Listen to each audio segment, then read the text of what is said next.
Bien, queridos, estamos nuevamente aquí reunidos para estudiar la palabra de Dios, para recibir la palabra de Dios en el corazón.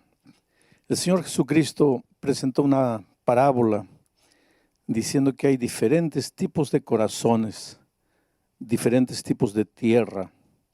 La semilla cae en cualquier una de esas clases de tierra, pero solo en uno produce frutos para vida eterna. Y yo espero que esta semana la palabra de Dios esté cayendo en tierra buena y que pues los resultados sean abundantes, los frutos sean maravillosos. Por lo menos en la vida de Wilber está haciendo. Wilber es un muchacho interesante, vienes de Cusco. Él vino para aquí a la ciudad diciéndole a sus papás, voy a estudiar a Lima. Y pasó el tiempo aquí y le decía a los papás, sí, está yendo todo bien, no estaba yendo nada bien. Él estaba ahí gastando el dinero de los papás aquí y los papás allá pensando que el hijo está estudiando aquí. ¿Sabes que los muchachos crecen? Ya lo dije durante la semana, los muchachos crecen. Cuando los hijos son pequeñitos, no digas, me da trabajo. ¿Qué trabajo te da? Espera que lleguen a los 15, 16, 17 años para ver lo que es trabajo. Y ahí estaban los padres pues preocupados, tristes, porque los hijos pueden decirle lo que quieran a los papás, pero los papás en el fondo saben la verdad. Presienten, Dios nos ha dado, yo diría, un séptimo sentido, capaz de saber cuando el hijo no está feliz, cuando el hijo está mintiendo, cuando el hijo no está diciendo la verdad. Y él puede decir lo que quiera, puede presentar los argumentos que sea, pero el papá, la mamá, en el fondo del corazón saben que algo no funciona. Y los papás allá en Cusco sufrían porque él decía que estaba estudiando, pero algo les decía allá a ellos que el hijo no estaba estudiando. Y era verdad, no estaba estudiando. Y los papás ya habían tenido dificultades con el muchacho difícil, adolescente. Solo que él se encontró con Cristo, aquí, en Lima, un día. Después de todas las barbaridades que como un muchacho hacía, se encontró con Cristo y ahí la vida del cambió. Cristo es la solución para todos los problemas. Yo he visto drogadictos salir de las drogas, he visto prostitutas salir de los prostíbulos, he visto asesinos salir de las prisiones, transformados por el poder de Dios. Este muchacho no era tan bravo así, pero se encontró con Cristo. Y entonces escribió, habló allá para los papás, mira, me voy a bautizar, nací en Cristo, me encontré con Cristo. Los padres no podían creer, ¿cómo es posible ese muchacho? Pero es así. Cuando los milagros suceden, no te preguntes por qué suceden, simplemente acepta los milagros divinos. ¿Tus papás están mirando el programa en Cusco en este momento? Bueno, para ellos va a ser una experiencia interesante. Wilber, has vivido una vida con tu corta edad, una vida que ha traído mucha tristeza a tus padres, mucha tristeza y mucho dolor a Dios. Pero eso no importa. Has encontrado a Jesucristo, lo has aceptado como tu Salvador. Y esta noche, para el perdón de tus pecados, para que de aquí para adelante vivas una vida victoriosa en Cristo, el pastor Torres, como ministro del Evangelio, por mandato bíblico, te bautiza en el nombre del Padre, del Hijo y del Espíritu Santo. Amén. Y ahí está, Wilber naciendo a una nueva vida, naciendo a una nueva experiencia. Me alegra ver esta noche aquí en el auditorio jóvenes bonitos, todas las noches veo. Algunos ya no tan jóvenes, pero todavía bonitos. Y yo creo que hay una multitud recibiendo, me dicen que cada noche los puntos de recepción van aumentando. Pena que ya estamos llegando al final. Mañana es nuestra última reunión. Toda esta semana hemos estado hablando del santuario y quiero explicarte, voy a hacer un resumen cada noche para que se graben, porque la repetición constante de un mismo mensaje lleva inevitablemente a la acción. El pecado surgió en el universo y trajo dolor a este mundo. No habría muerte, no habría enfermedad, no habría tragedia, no habría soledad, no habría traición, no habría violencia, no habría injusticias, no habrían clases sociales si no hubiera entrado el pecado a este mundo. El pecado trajo malestar a este mundo, deformó las cosas perfectas de Dios. Tal vez en este momento estás sufriendo por causa de las consecuencias del pecado, no necesariamente de tu pecado, sino del hecho de que vives en un mundo de pecado y de dolor. Tal vez has perdido un ser querido, has perdido un hijo, tal vez has perdido la esposa, el esposo, tal vez estás con cáncer en la cama de un hospital y te preguntas dónde está Dios. Dios está a tu lado, hijo. Dios te ama mucho, tú eres precioso para el Señor. Pero infelizmente vivimos en un mundo de pecado.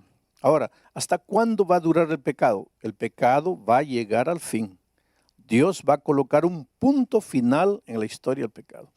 Desde que el pecado surgió, Dios tenía ya un plan cómo tratar el problema del pecado, cómo solucionar el problema del pecado. Ese plan es difícil de entender por el ser humano. Por eso Dios le pidió a Israel que construyeran un santuario. Y en el ceremonial del santuario, Dios les iba a explicar de manera práctica cómo Él pensaba resolver el problema del pecado. Entonces, ¿qué sucedía? Cuando en Israel un israelita pecaba y reconocía su pecado, porque si pecase y no reconociese su pecado, Dios no podía hacer nada por él. Quiero decirte una cosa, pecar no es el problema, aunque si te agarras de Dios nunca vas a caer, pero si un día caes y caes feo, ese no es el problema. El problema es no reconocer lo que has hecho. El problema es no arrepentirte. El problema es no querer salir. Pero si reconoces que has pecado, si te arrepientes, si quieres salir, pues la mano maravillosa de Dios se extiende a ti.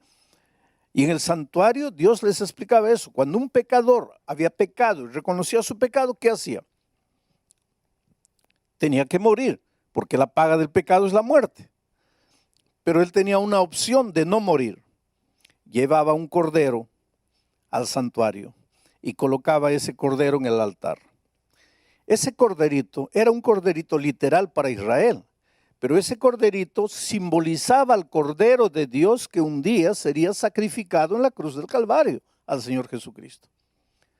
Pero para que Israel entendiese, el israelita pecador que reconocía su pecado llevaba el corderito. Transfería todos sus pecados al cordero. Y ahora, el cordero tenía que sufrir las consecuencias del pecado de él.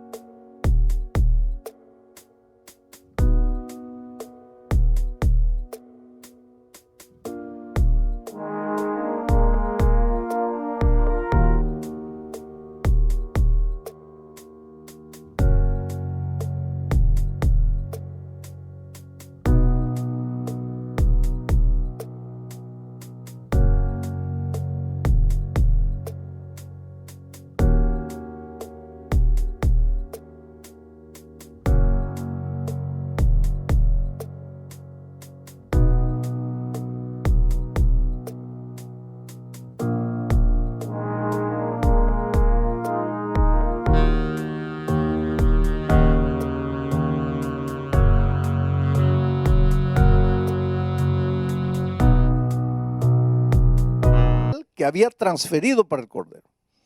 Y entonces el israelita sacrificaba el cordero, la sangre se esparcía, el animal agonizaba y finalmente moría.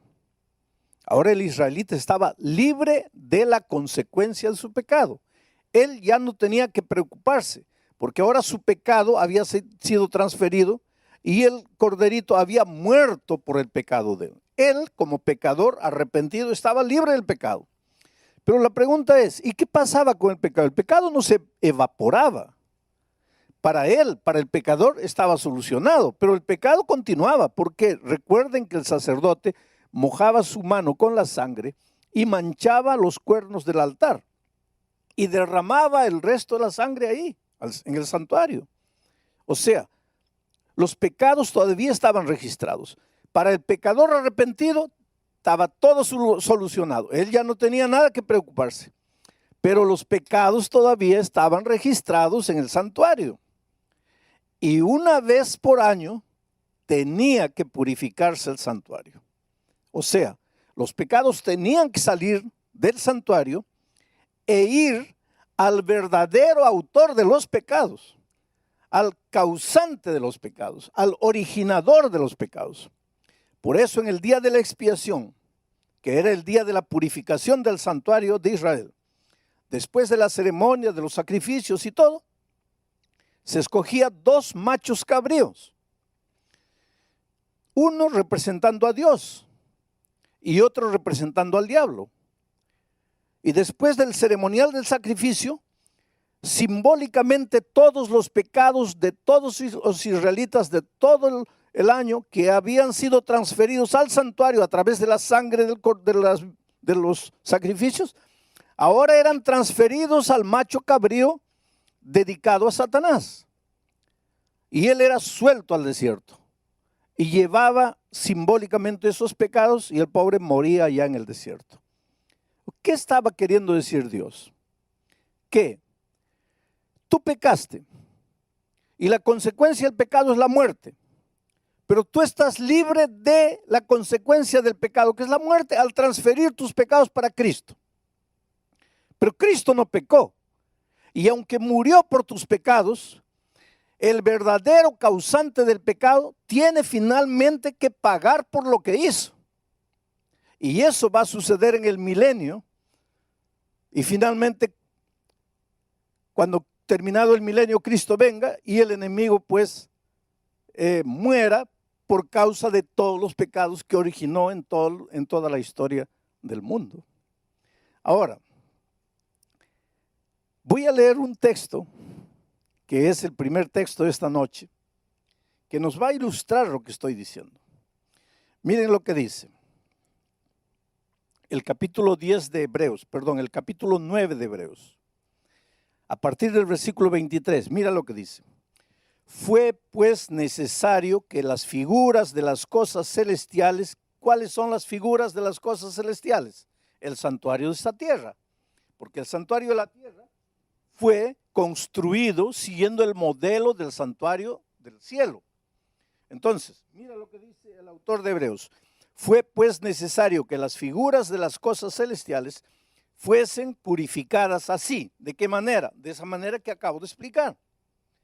Pero las cosas celestiales mismas tienen que ser purificadas con mejores sacrificios que estos. Porque no entró Cristo en el santuario hecho de mano, figura del verdadero, sino que Cristo entró en el cielo mismo para presentarse ahora por nosotros ante Dios. Y no para ofrecerse muchas veces, como entra el sumo sacerdote en el lugar santísimo cada año con la sangre de los animales. De otra manera, le hubiera sido necesario a Cristo padecer muchas veces desde el principio del mundo.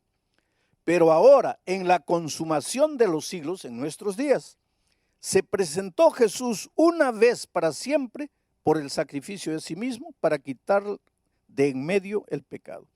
Entonces aquí está el texto claro, no necesito comentar. El texto dice así: en esta tierra las figuras del santuario del cielo eran purificadas, como les he explicado, con el macho cabrío y todo. Pero en el cielo también tiene que ser purificado el santuario. ¿Por qué? Porque el israelita, cuando quería ser perdonado de su pecado, transfería su pecado para el cordero. El cordero era sacrificado, la sangre manchaba el santuario y una vez por año tenía que ser purificado. Pero cuando nosotros pecamos, no transferimos nuestro pecado al cordero, sino al Señor Jesucristo. Y el Señor Jesucristo murió, pero Él no pecó. Murió por nuestros pecados. Pero hay un originador del pecado. Y ese originador del pecado va a tener que pagar. Y es por eso que así como en la tierra se realizaba la purificación del santuario, en el cielo también tiene que realizarse la purificación del santuario. El día de la purificación del santuario en esta tierra era un día de juicio. Dios investigaba, era un juicio investigador. ¿Qué es lo que Dios investigaba? ¿Cuántos de los israelitas creen que el sacerdote que entró al templo está intercediendo por ellos? Y en el día de la purificación del santuario celestial, Dios también empezará un trabajo de investigación. ¿Qué es lo que va a investigar? ¿Cuántos de nosotros creemos que Cristo es nuestro sacerdote que está intercediendo por nosotros en el santuario celestial? Cristo era simbolizado por el Cordero en el sentido de morir por el pecado, pero Cristo también era simbolizado por el sacerdote en el sentido de ser nuestro intercesor delante del Padre. La pregunta hoy es, ¿y cuándo va a ser ese día de la purificación del santuario? Y entonces voy a leer para ustedes el libro de Daniel, capítulo 8, versículo 14. Aquí hay una profecía que no voy a explicar, pero que necesito presentárselas. Dice así: y él dijo, hasta 2300 tardes y mañanas, y entonces el santuario será purificado. Aquí ya nos está hablando del santuario de esta tierra, porque el santuario de esta tierra se purificaba una vez cada año. Aquí se está hablando de una única purificación del santuario de los cielos. Y aquí se nos está dando la fecha de cuándo va a empezar la purificación del santuario en los cielos. Y la profecía dice, hasta 2300 tardes y mañanas y el santuario será purificado. Ahora, yo les dije que no les voy a explicar la profecía en detalle, pero yo los desafío, estudien la profecía. La mayoría de ustedes está participando de grupos de estudios pequeños en las casas. Estudien la profecía, conozcan la profecía, pero yo les voy a presentar así ligeramente porque el tiempo no nos permite y porque tendríamos que leer muchos textos de la Biblia. Pero si ustedes ven el capítulo 9 de Daniel, ustedes van a ver ahí otra profecía que nos indica cuándo comienza ese periodo de 2300 tardes y mañanas. Quiero decir que una tarde y una mañana es un día y que bíblicamente en el lenguaje profético un día simboliza un año. En otras palabras, esta profecía está diciendo, cuenta 2300 años y ahí el santuario va a ser purificado. ¿Cuándo comienza la profecía? Si tú lees el capítulo 9 de Daniel, vas a ver que esa profecía empieza el año 457 antes de Cristo, con el decreto de Artajerjes para reconstruir los muros de Jerusalén. Está todo explicado ahí. Y si tú a partir del año 457 comienzas a contar 2300 años, 1, 2, 3, esa profecía es admirable porque esa profecía anuncia la época del bautismo de Cristo, de la muerte de Cristo, en fin, anuncia detalles que yo no estoy tratando ahora. Pero si tú vas contando 1, 2, 3, vas a ver que 2300 años termina exactamente el 22 de octubre de 1844. ¿Qué año estamos ahora? Año 2014. Entonces, no es mucho tiempo atrás.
el 22 de octubre de 1844, de acuerdo a esta profecía, comenzó la purificación del santuario celestial. O sea, el Señor Jesucristo empezó el juicio investigador de las naciones.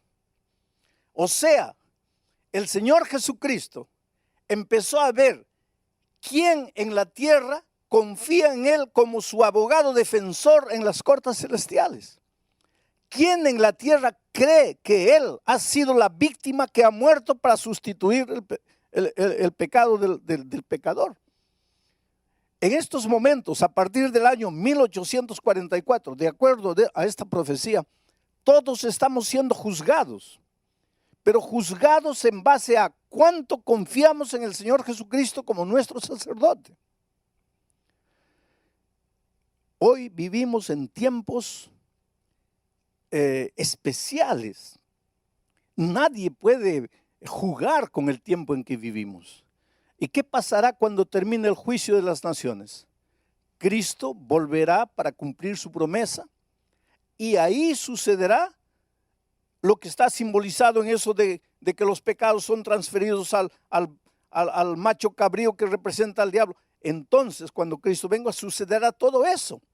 Pero estamos viviendo en días en que nosotros tenemos que depositar nuestra confianza en Cristo, porque en el juicio Dios está investigando si yo creo en Jesucristo o no, si yo creo que Él ha muerto por mí o no, si yo creo que Él es mi abogado defensor en el reino de los cielos o no, si yo creo que Él está intercediendo por mí o no.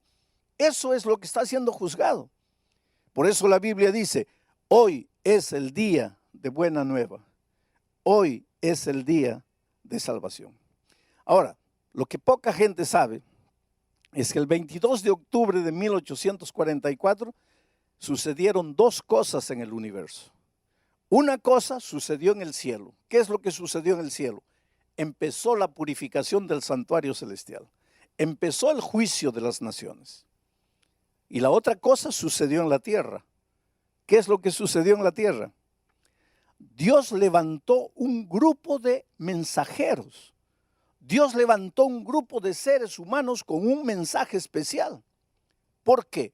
Si en 1844 estaba empezando el juicio investigador y en la tierra nadie sabía, pues nadie se prepararía. Entonces, para que los seres humanos se preparen para ese evento glorioso, al mismo tiempo que en el cielo empezó el juicio, empezó el día de la purificación, en la tierra Dios levantó un pueblo. Y esa profecía está registrada aquí en el libro de Apocalipsis 14, a partir del versículo 6, y les voy a leer, dice así: vi volar por en medio del cielo a otro ángel. En el lenguaje profético, un ángel simboliza a un mensajero. Vi volar en el medio del cielo a otro ángel que tenía el evangelio eterno. Un mensajero que predica el evangelio, que tenía el evangelio eterno para predicarlo a todos los moradores de la tierra. ¿Por qué a todos los moradores de la tierra? Porque todos iban a ser juzgados. A toda nación, tribu, lengua y pueblo, diciendo a gran voz: temed a Dios y dadle honra, porque la hora de su juicio ha llegado. ¿Te das cuenta? En 1844 Dios comenzó la purificación del santuario celestial. Empezó el juicio de las naciones, pero en la tierra nadie sabía. Entonces, en esa misma época, Dios levanta un grupo de mensajeros, de seres humanos, proclamando el evangelio eterno. Querido, el evangelio es eterno. No hay un evangelio del Antiguo Testamento y otro evangelio del Nuevo Testamento. No, porque el evangelio es único y es eterno. No hay un evangelio de la gracia y un evangelio de las obras. No, porque el evangelio es único y es eterno. Hay mucha gente que piensa que en el Antiguo Testamento las personas se salvaban por las obras, por la ley, por la obediencia, y que en el Nuevo Testamento las personas se salvan por la gracia, por la fe en Jesucristo. Eso no es verdad. Cuando los israelitas llevaban un corderito al santuario para sacrificarlo, ¿qué estaban creyendo ellos? ¿Que sus obras y su obediencia los salvaba? No. Estaban depositando su fe en el Cordero, en la gracia de Cristo, porque ese Cordero simbolizaba el Cordero de Dios que quita el pecado del mundo. Por lo tanto, ese grupo de mensajeros aparece en 1844 para proclamar el evangelio eterno dentro del contexto del juicio. Si tú quieres encontrar a ese pueblo, tienes que buscar un pueblo que predique el evangelio eterno. Y el evangelio tiene dos lados. Mira, el evangelio tiene la causa. ¿Cuál es la causa de la salvación? Cristo, la gracia maravillosa de Cristo, la fe en el Señor Jesucristo. Esa es la causa de la salvación. Pero el evangelio eterno también predica el resultado de la salvación. ¿Cuál es el resultado de la salvación? La obediencia. ¿Obediencia a qué? A su santa ley, a sus principios eternos. Los principios son eternos. Entonces el evangelio, para ser completo, tiene que predicar primero la causa, la gracia de Cristo. Segundo, el resultado, la obediencia. Y eso todo es evangelio eterno. Y si tú quieres encontrar hoy día en la tierra a ese pueblo simbolizado por ese grupo de mensajeros, tienes que encontrar un pueblo que predique la salvación por la gracia de Cristo, pero el resultado de la salvación como obediencia a los eternos principios de Dios. Y que además de eso, predique el tema del juicio, predique la purificación del santuario, predique que en 1844 empezó el juicio de las naciones. Ahora, querido, no tengas miedo del juicio. No tengas absolutamente miedo del juicio. Yo estaba en Estados Unidos el otro día y estaba pasando por la calle y vi a una niña de unos 16 años con una cartulina escrita así y decía así: yo soy una ladrona, yo robé a esta tienda. Y estaba en la puerta de la tienda, en la esquina ahí. Yo soy una ladrona, yo robé a esta tienda. Yo fui y hice las cosas que tenía que hacer y al volver paré en el puesto de gasolina. Y le pregunté al dueño del puesto: ¿qué hizo esa chica? ¿Por qué está así? Ah, dice, porque ella robó aquí. Y el juez la condenó, pero le dijo: tú escoge, o vas a la cárcel o te paras durante 15 días en la esquina con esa cartulina para que aprendas a no robar. Y entonces la chica prefirió quedarse en la puerta. Yo soy una ladrona, yo robé en esta tienda. Y entonces yo le digo al dueño del puesto de gasolina: ¿quiere decir que ella ya arregló, ya está su deuda pagada con eso? Y él dice: no está pagada la deuda. Porque ella después va a tener que trabajar en este puesto un mes para pagar lo que robó. Interesante. Todo pecado tiene su consecuencia y hay que pagarla. Pero no está resuelto. Y eso es lo que sucede en el santuario. Cuando confesamos el pecado a Dios, estamos perdonados y salvos en Cristo. Tú no tienes que tener duda de que ya estás salvo en Cristo. No salgas con la duda: que viene el juicio investigador, porque el juicio no es para condenarte. Mira, yo te digo, hay mucha gente que tiene miedo al juicio. Viene el juicio final. Querido, no tengas miedo al juicio. Miedo del juicio tiene que tener el culpable, no el inocente. Vamos a decir que yo tengo una casa y me voy de viaje y te la presto. Y tú te quedas ahí. Y vuelvo un año después y tú, durante el año que yo estaba ausente, hiciste unos papeleos y te apoderaste de la casa. Ahora yo llego y tú me cierras la puerta y dices: no, esa casa ya no es tuya. Era tuya, pero ahora ya me pertenece a mí. Entonces vamos a juicio para ver de quién es la casa. Yo te pregunto: ¿quién es que tiene que tener miedo al juicio? ¿Tú que te quedaste con la casa o yo que soy dueño de la casa? ¿Tú que eres el culpable o yo que soy el inocente? ¿Quién es que tiene que tener miedo al juicio? Entonces, querido, no tengas miedo del juicio. ¿Por qué?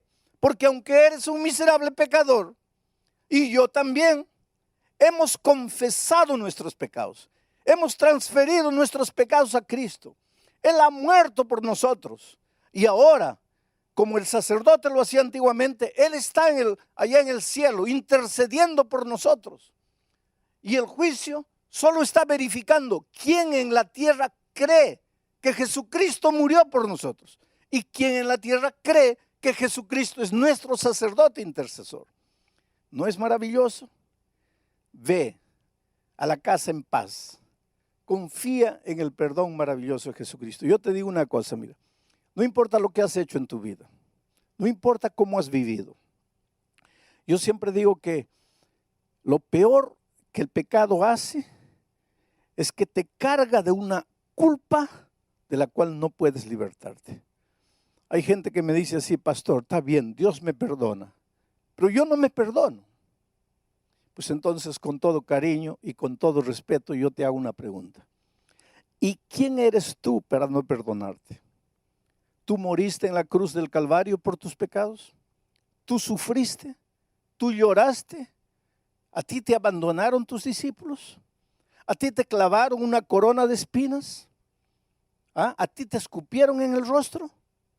¿No?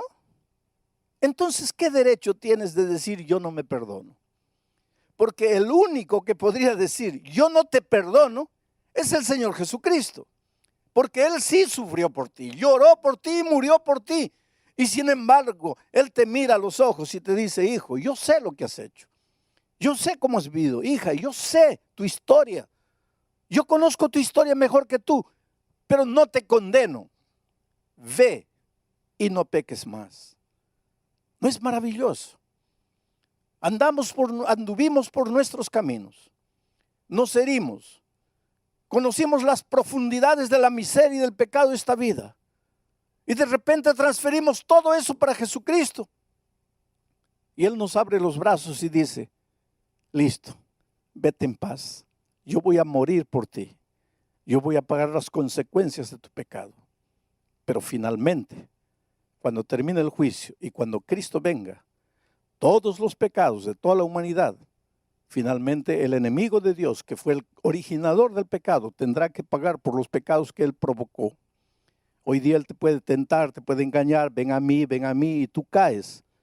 No eres exento de culpa.